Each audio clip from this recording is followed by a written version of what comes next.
நம்ம பொதுவா ஆசனவாய் பகுதியில வரக்கூடிய பிரச்சனை எல்லாமே மூலநோய் அப்படின்னு சொல்றாங்க. அப்படி கிடையாது. நிறைய விஷயம் இருக்கு. இந்த ஆசனவாய் கிழிவு அதிகமா இருக்கு அப்படின்னா கடுமையான எரிச்சல், வலி, அதுக்கப்புறம் 1 or 2 drops பிளட் கூட வெளியே வரும். இது நீங்க கண்டுக்காத பட்சத்தில் அடுத்த கட்டமாக அது மூலமா மாறும். வெளிமூலங்கிறது 4வது ஸ்டேஜில் உள்ளது. இது ஒரு டைம் வெளியே வந்துடுச்சு அப்படின்னா உள்ளெல்லாம் தள்ள முடியாது. கடுமையான வலி, ரத்தப்போக்கு, சில பேர்த்துக்கு இன்ஃபெக்ஷன் ஆகி சீல் கூட வடியும். முதல் ஸ்டேஜில் மருத்துவம் தேவையில்லை. நம்மளோட அன்றாட வாழ்க்கை முறையை மாற்றினாவே முழுக்க சரி பண்ணிடலாம். அதுக்கான முறைகள்லாம் நிறைய தண்ணி குடிக்கிறது தான். இந்த நான் உணவு முறை நான் கரெக்டாக கடைப்பிடிக்கிறேன், எனக்கு மறுபடியும் இந்த மலச்சிக்கல் இருக்கு அப்படிங்கிறவங்க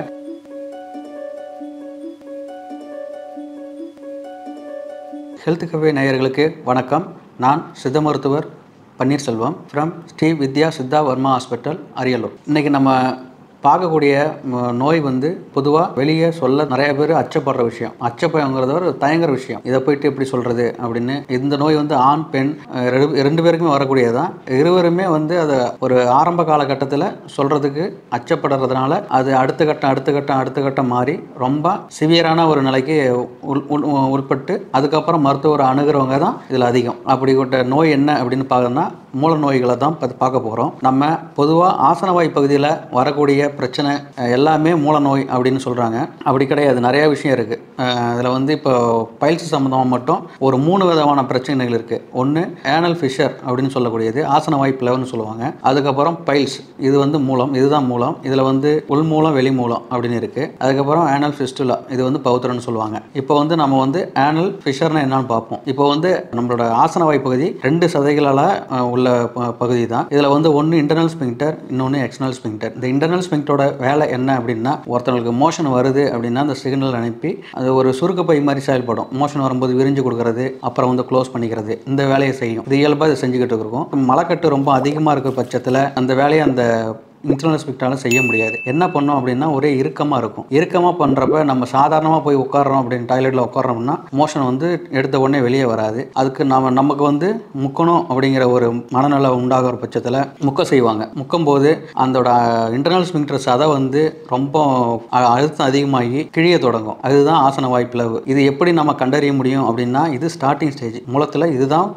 ஸ்டார்டிங் ஸ்டேஜ். இந்த ஆசன வாய்ப்பு கிழிவு அதிகமாக இருக்குது அப்படின்னா கடுமையான எரிச்சல், வலி, அதுக்கப்புறம் 1 or 2 drops பிளட் கூட வெளியே வரும். இது நீங்க கண்டுக்காத பட்சத்தில் அடுத்த கட்டமாக அது மூலமாக மாறும். எப்படி மாறும் அப்படின்னா, அழுத்தம் அதிகமாக இருக்குல்ல அந்த சதையில் சப்ளை பண்ணக்கூடிய ரத்த நாளங்கள் அதுக்கப்புறம் டைலட் ஆகும், விரிய ஆரம்பிச்சு கிழிய ஆரம்பிக்கும். அது வழியாக ரத்தம் அதிகமாக வெளியப்படும். அதுதான் மூலம். இதில் உள் மூலம், வெளி மூலம் அப்படின்னு 2 பகுதியாக பிரிச்சுக்கலாம். உள் மூலம் அப்படின்னா மூலத்தை 4 வகையாக பிரிச்சுக்கலாம்.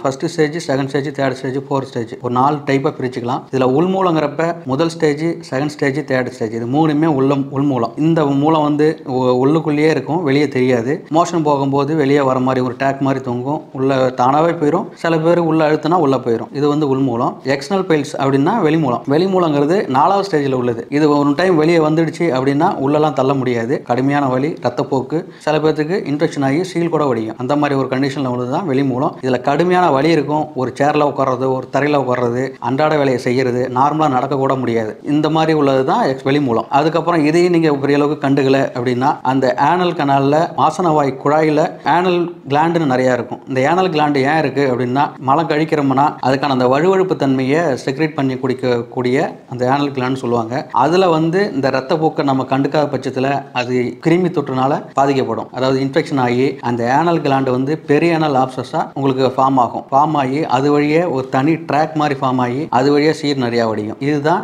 ஏனல் ஃபிஸ்டுலா அல்லது பௌத்திரம். இந்த 3 விதமான பிரச்சனைக்குமே முக்கியமான காரணம் மலச்சிக்கல் தான். இதை முதல்ல இதை சரி பண்ணணும். இதை சரி பண்ணணும். அப்படி என்ன பண்ணணும் அப்படின்னா, உங்களோட வாழ்க்கை முறையை சின்னதாக மாற்றணும். என்னென்னா, நிறைய தண்ணி குடிக்கணும். இன்றைய காலகட்டத்தில் நிறைய நான்வெஜ் எடுக்கிறாங்க, நிறைய காரம் எடுக்கிறாங்க, எல்லாமே சாப்பிட்றாங்க, தண்ணி ஒழுங்காக குடிக்கிறதுல, சரியான தூக்கம் இல்லை, இந்த மாதிரி செகண்டரி லைஃபான அப்புறம் ஆல்கஹால் இந்த மாதிரி போகிறாங்க. இது எல்லாமே தவிர்த்துக்கணும். இது மூலங்கிறது யாராவது ஒரு லைஃப்பில் 90% பீப்புள் யாராவது ஒரு சந்திச்சு தான் இருப்பாங்க. இது உங்களுக்கு ஆரம்பத்திலேயே உங்களுக்கு தெரியும்.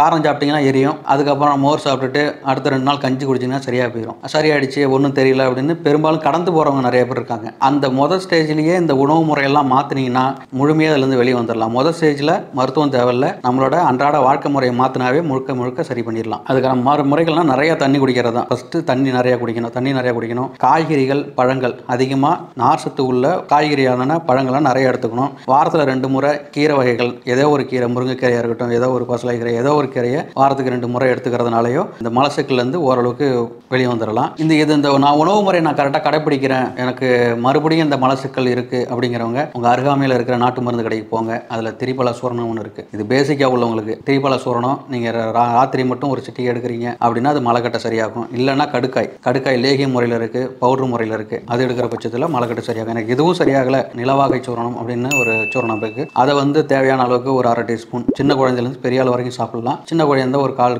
கால் டீஸ்பூன், பெரிய அடல்ட்டாக இருந்தால் ஒரு 1/2 டீஸ்பூன் எடுத்து தண்ணியில் வார்ம் வாட்டரில் நைட்டுக்கு ஒரு 1/2 கிளாஸ் தண்ணியில் போட்டு கலக்கி குடிக்கிற பட்சத்தில் காலையில் வெறும் வயிற்றுல எழுந்து 2 கிளாஸ் தண்ணி குடிக்கிறீங்கன்னா ஃப்ரீயாக மோஷன் போகும். இதை நீங்கள் கடைப்பிடிக்கிற பட்சத்தில் முழுமையாக அந்த மலைக்கட்டை சரி பண்ணிடலாம். நம்ம சித்த மருத்துவத்தில் இந்த மூலத்தை பற்றி என்ன சொல்லியிருப்பாங்க அப்படின்னா, அணில பித்த தொந்தமல்லாது மூலம் வராது. இதுதான் ஒன்று, உடம்புல சூடு அதிகமாகிறது, இல்லாட்டி பித்தம் அதிகமாகிறது. இந்த ரெண்டையும் நம்ம தன்னிலைப்படுத்தினோம்னா இந்த மூலமே வராதுன்னு சொல்லியிருப்பாங்க. அதுக்காக நம்ம என்ன பண்ணணும் அப்படின்னா, வாரம் ஒரு முறை எண்ணெய் தேய்ச்சி குளிக்கிறது, அதுக்கப்புறம் உடம்பு சூடான உணவுகளை தவிர்த்துக்கிறது. இப்போ கோழிக்கறி சாப்பிட்டா உடம்பு சூடு, அதை தவிர்த்துக்கணும். இப்போ மூலம் உள்ளவங்க கோழிக்கறி சாப்பிட்டா அடுத்த நாள் காலையிலே தெரியும். பித்த உணவுகள் சொல்லக்கூடிய சில உணவுகளை முழுமையாக தவிர்த்துக்காது. குறிப்பாக சொல்லணும்னு அப்படின்னா, பித்தத்தை அதிகப்படுத்தக்கூடிய டீ காஃபிலாம் அதிகப்படுத்தும். அந்த மாதிரி உணவுகளை முழுமையாக தவிர்த்துக்கிறது நல்லது. இப்போ நம்ம ஏற்கனவே சொல்லியிருந்தோம், உள்மூலத்தில் மொத்தம் 4 வகைன்னு சொன்னோம். அதில் முதல் வகையை பார்த்துட்டோம். இப்போ 2, 3 அடுத்து 2வது ஸ்டேஜ் 3வது ஸ்டேஜில் உள்ள மூலத்தில் பொதுவாக உள்ளது. சில பேருக்கு வலி இருக்கும், எரிச்சல் இருக்கும், சில பேருக்கு இருக்காது. இந்த 2வது ஸ்டேஜ் 3வது ஸ்டேஜில் ரத்தப்போக்கு மலம் கழிக்கும் போது அதிகப்படியான ரத்தம் வெளியே வரும். இதை நீங்கள் சீக்கிரமே கவனிக்கல அப்படின்னா அடுத்தது அனிமிக் கண்டிஷனில் போயிருவீங்க. உடம்புல ஹீமோகுளோபின் கம்மியாகி நெஞ்சு படப்படப்பு நிறைய பேஷண்ட் வந்திருக்கிறாங்க. ஹீமோகுளோபின் வெறும் 4, 3 கூட பேஷண்ட் வந்திருக்கிறாங்க. இந்த ஒரே கம்ப்ளைண்ட்டை வச்சுக்கிட்டு சரியான ஒரு மருத்துவ முறைனா நீங்கள் மருந்து எடுக்கிறீங்கன்னா ஒரு 10 நாளைக்குள்ளேயே முழுவதுமாக சரியாகணும். சித்த மருத்துவத்தை பொறுத்தவரை ஒரு 10 நாளிலேயே முழுவதும் சரியாகிற கண்டிஷனில் இருக்கணும். நாள்பட்ட மருந்து எடுக்கிறவங்களும் நிறைய பேர் இருக்காங்க. சில வைத்தியர்கள்ட்ட யாரோ ஒருத்தவங்கிட்ட 6 மாதம் 7 மாதம் அப்படி எடுக்கிறவங்களும் இருக்காங்க. அந்த அளவுக்கு இது தேவையில்லை. இப்போ நல்ல மருந்துகள் இருக்குது. 10 நாளிலே முழுவதுமாக குணமாகிற அளவுக்கு மருத்துவ முறைகள் சித்த மருத்துவத்தில் இருக்குது. 2வது ஸ்டேஜ் 3வது ஸ்டேஜ் ரத்தப்போக்கு இருக்கும். அதே மாதிரி 4th ஸ்டேஜ்லையும் உள்ள ரத்தப்போக்கு இருக்கும். வலி கடுமையாக இருக்குன்னு சொல்லியிருந்தோம். அதுக்கப்புறம் பௌத்திரம் பொறுத்தவரை சீழ்வடியும், அதுக்கும் பயப்பட வேண்டாம். அதுக்கு பௌத்திரம் பொறுத்தவரை நிறைய சர்ஜரி பண்ணுறதை நம்ம பார்க்க முடியுது. பௌத்திரமும் எந்த கண்டிஷனில் இருந்தாலும் உள் மருந்துகளை சாப்பிட்டு மட்டுமே முழுசும் சரியாகிற மருத்துவ முறைகள் இருக்குது. அதுக்கு வெளி மருத்துவமே தேவை கிடையாது. உள் மருந்தை மட்டும் எடுத்துக்கலாம். ரொம்ப கடுமையான வலி இருக்கிறவங்க மட்டும் ஒரு வார்ம் வாட்டர் மாதிரி ரெடி பண்ணி அதில் சிட்பாத் மாதிரி பண்ணுற பட்சத்தில் அந்த வலியிலேருந்து ஓரளவுக்கு தவிர்த்துக்கலாம். இப்போ நான் சொன்ன வழிமுறைகள் எல்லாமே வீட்டில் இருக்கிறவங்களுக்கு ஒரு எமர்ஜென்சிக்கு எதுவுமே தெரியல அப்படிங்கிற பட்சத்தில் பயப்படாமல் ஒரு தன்னம்பிக்கையாக நம்மளை தற்காத்துக்கு இது உதவியாக இருக்கும். இது மட்டுமே மூலத்துவ நோயை சரியாகுமா அப்படின்னா கண்டிப்பாக முடியாது. அதுக்கான மருத்துவ முறைகள் சித்த மருத்துவத்தில் நிறையா இருக்குது. இப்போ உதாரணமாக நம்ம வீட்டிலேயே உபயோகிக்கிற மாதிரி மருந்து முறைகளும் இருக்குது.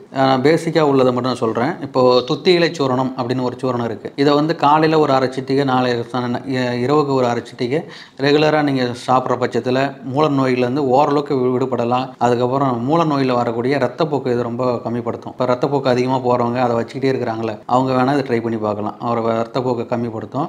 அப்புறம் இதுக்கான மருத்துவ முறைகள் நாகப்பருப்பம், அதுக்கப்புறம் கருணைக்கிழங்கு லேகியம், இந்த மாதிரி நிறையா இருக்குது. இதை மருத்துவர் அணுகி ஒவ்வொரு ஆளுக்கும் எடைக்கும் வாத தேகி, பித்த தேகி, கப தேகின்னு உடம்பு முறைகள் இருக்குது. அதுக்கு தகுந்த மாதிரியும் அந்த மருந்துகளை மருத்துவர்கள் உங்களுக்கு பரிந்துரைப்பாங்க. அதன்படி சாப்பிடும் பட்சத்தில் பைல்ஸை பொறுத்தவரை சித்த மருத்துவத்தில் ஒரு விஷயமே கிடையாது. முழுமையாக சரியாகலாம். ஒரு 10 நாள் மருந்துலையும் முழுமையாக எந்த கண்டிஷனில் இருந்தாலும் சரியாகிற அளவுக்கு இதில் மருத்துவ முறைகள் இருக்குது. இந்த மூல நோய்களுக்கும் சரி, பௌத்திரம் நோய்காரங்களும் சரி, இதுக்கான மருத்துவ குறிப்புகள் நிறைய சித்த மருத்துவத்தில் இருக்குது. இந்த நோய் உள்ளவங்க அருகாமையில் இருக்கிற சித்த மருத்துவ நாடி நோயை பைல்ஸ் தானா அப்படின்னு கண்டறிஞ்சிக்கிட்டு அதுக்கான மருத்துவம் எடுத்தீங்கன்னா முழுமையாக அதில் வெளியே வந்துடலாம். இதே மாதிரி மற்றும் ஒரு நிகழ்ச்சியில் உங்களை மறுபடியும் நான் சந்திக்கிறேன். நன்றி, வணக்கம். இந்த வீடியோ உங்களுக்கு பிடிச்சிருந்தா லைக் பண்ணுங்க, ஷேர் பண்ணுங்க, கமெண்ட் பண்ணுங்க. மறக்காம ஹெல்த் கஃபே தமிழ் சேனலை சப்ஸ்கிரைப் பண்ணிட்டு பெல் பட்டனை கிளிக் பண்ணிடுங்க.